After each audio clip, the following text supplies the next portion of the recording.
সরাসরি যুক্ত হয়েছি রাজধানী ঢাকার শিক্ষা ভবন থেকে। আপনাদের জানিয়ে রাখতে চাই যে দীর্ঘ 3 থেকে 4 দিন থেকে কিন্তু এই যারা সেসিপের কর্মকর্তা কর্মচারী রয়েছেন তারা কিন্তু এখানে আন্দোলনরত অবস্থায় শিক্ষা ভবন ঘেরাও করে রেখেছেন।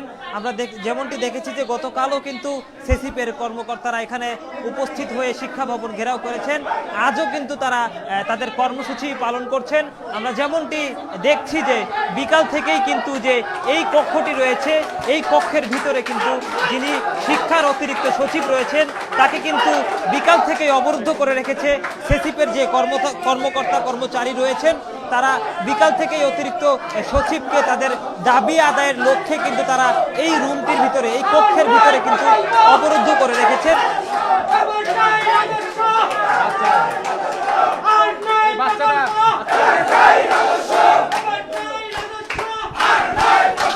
তারা কিসের দাবিতে এখানে অবস্থান করছেন?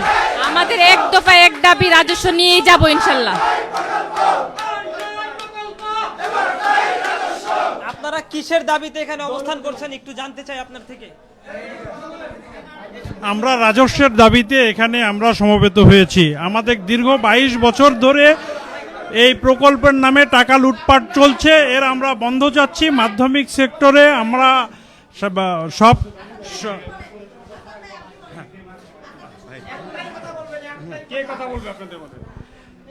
আমরা আজকে 4 দিন থেকে এখানে অবস্থান করতেছি। আমাদের ফাইল অর্থ মন্ত্রণালয়ে গেছে, রাজস্ব ওইখান থেকে রাজস্ব দিয়ে দেবে আমাদেরকে। কিন্তু আমাদের এই ভবনের আমাদের পরিচালক যে আছে জেপিনি ম্যাডাম, ওনার দুর্নীতির কারণে উনি পিছনে আজকে 10 থেকে 12 বছর থেকে এখান থেকে কোটি কোটি টাকা দুর্নীতি করছে এবং সামনে দুর্নীতি করার জন্য আমাদেরকে 2 বছর এক্সটেনশনের ফাইল দিছে। আমাদের অর্থের ফাইলটা আমাদেরকে ওনার কারণে ফেরত আসছে। উনি যেন দুর্নীতি করে কোটি কোটি টাকা ইনকাম করতে পারে সেই সুযোগ, আর আমাদের 1187টা পরিবারকে উনি পথে বসায় দিছে। এক দফা উনি যেইভাবে অর্থ মন্ত্রণালয় থেকে আমাদের ফাইল ফেরত আনছে, উনি ওইভাবে আমাদের রাজস্বের ফাইল অর্থ মন্ত্রণালয় থেকে ছাড়াই না দিবে। কারণ ওনার অর্থ মন্ত্রণালয়ে ওনার লোক আছে, এই সব দুর্নীতিবাজদের সব জায়গায় লোক আছে। এই সব লোকের মাধ্যমে যেভাবে উনি দুর্নীতি করছে সেভাবে আমাদের 1187টা পরিবার উনি আমাদেরকে রক্ষা করবে। বর্তমানে আছে আমাদের জেপিটি আছে, আমাদের প্রশাসন পরিচালক আছে, আর এবং আমাদের প্রজেক্ট অফিসার আছে, আমাদের প্রজেক্ট অফিসাররা আছে এবং আর্মি আসছিল এখানে। এইখানে আর্মি আসছিল, আইসা ওনাদের সাথে কথা বললাম। হ্যাঁ, তাদেরকে হ্যাঁ দাঁড়ান, আর্মি আসার আগে ওনারা আমাদেরকে ঢুকতে দেয় নাই ওনাদের রুমে। এই চুপ, আর্মি আসার পরে আর্মি কথা বলে আমাদেরকে ঢুকাই দিছে। আমাদের প্রতিনিধি ভিতরে ঢুকছে, কথা বলতেছে ওনাদের সাথে। এবং আমাদের 21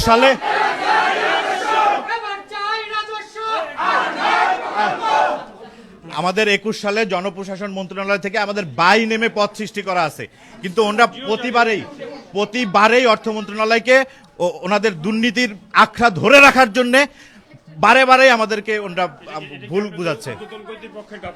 হ্যাঁ, ঊর্ধ্বতন কর্তৃপক্ষের গাফিলাতি এবং তাদের দুর্নীতির কারণ, শুধু গাফিলাতি না,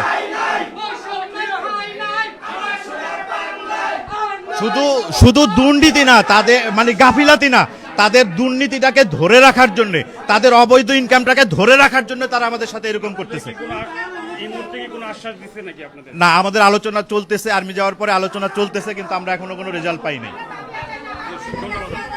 আমরা এখানে দেখতেছি যে সেসিপের 1187 কর্মকর্তা কর্মচারীগণ তাদের রাজস্ব খাতে স্থানান্তরের জন্য তারা দীর্ঘদিন যাবত কতক্ষণ যাবত ওনাকে আপনারা এখানে অবরুদ্ধ করে রেখেছেন? আমরা সন্ধ্যা 7টা থেকে অবরুদ্ধ করে রেখেছি। আমাদের দাবি আদায় না হওয়া পর্যন্ত আমরা তাদেরকে অবরুদ্ধ করে রাখবো। এবং যেহেতু তারা আমাদের রাজস্ব খাতে স্থানান্তরের ফাইলটা অর্থ মন্ত্রণালয় থেকে তাদের ক্ষমতার জোরে তারা আমাদেরকে ব্যাক করাইছে, তাইলে তাদের সেই ক্ষমতা দিয়ে আমাদের অর্থ মন্ত্রণালয় ছাড় করাবে। সেই ছাড় না করা পর্যন্ত আমরা এখানে ছাড়বো না।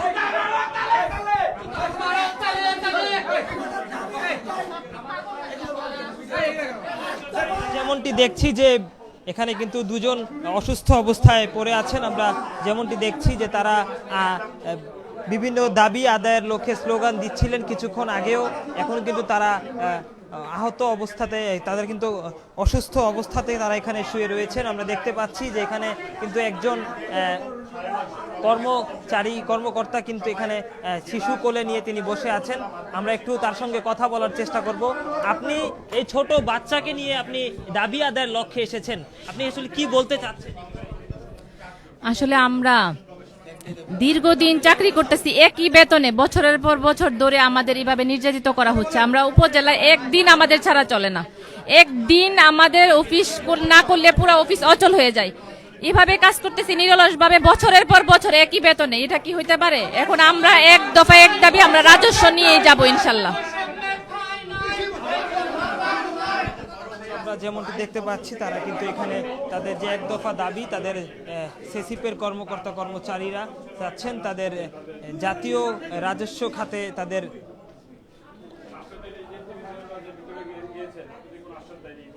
আমরা দেখেছি যে গতকালও কিন্তু তারা এখানে শিক্ষা ভবনে অবস্থান করছেন। ইতিমধ্যেই তারা শিক্ষা ভবনের যে 6ষ্ঠ তলার কক্ষটি রয়েছে, এই কক্ষে কিন্তু তাদের যে পরিচালক রয়েছে সেসিপের, এই পরিচালককে তারা অবরুদ্ধ করে রেখেছেন সন্ধ্যা 7টা থেকে। আমরা যেমনটি জানতে পেরেছি এটার ভেতরেই, এই কক্ষের ভেতরেই কিন্তু সেসিপের পরিচালককে সেসিপের কর্মকর্তা কর্মচারীরা অবরুদ্ধ অবস্থায় রেখেছে।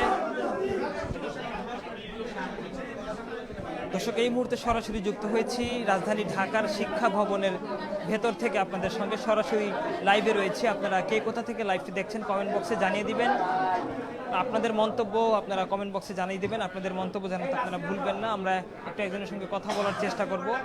আমরা দেখেছি যে আপনারা বেশ কিছুদিন ধরেই আপনাদের এক দফা যে দাবি, যে আপনাদের জাতীয় রাজস্ব খাতে আপনাদের সেসিপে কর্মকর্তা কর্মচারীদের, আপনারা এই বিষয়ে আসলে আপনারা কি কতক্ষণ পর্যন্ত তাকে অবরুদ্ধ করে রাখবেন জানতে চাচ্ছি।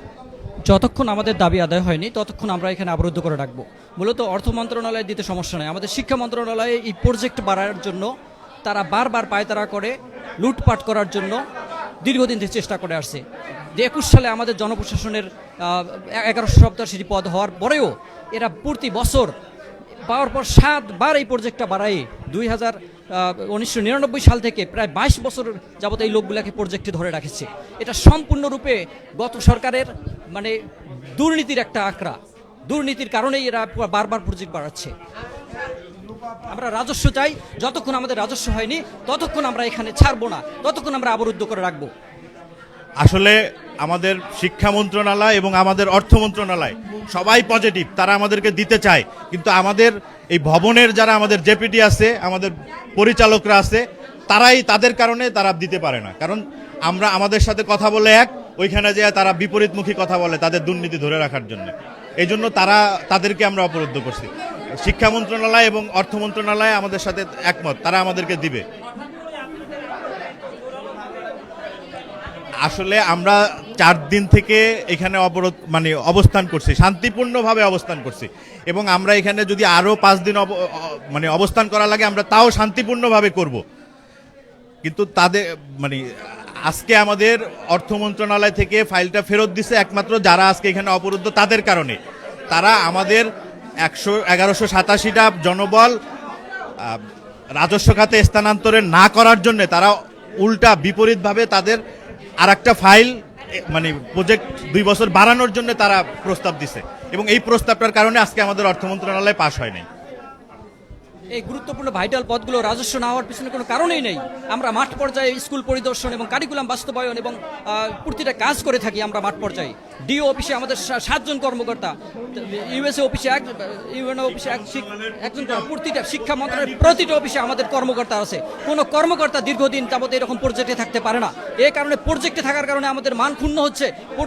প্রতিষ্ঠানে গেলে আমাদের শুনতে হচ্ছে আপনার প্রজেক্টে কাজ করেন। দীর্ঘ 10 বছর, দীর্ঘ 22 বছর, কেউ দীর্ঘ 22 বছর থেকে, কেউ 15 বছর থেকে, কেউ 18 বছর থেকে, কেউ 10 বছর থেকে কাজ করতেছে।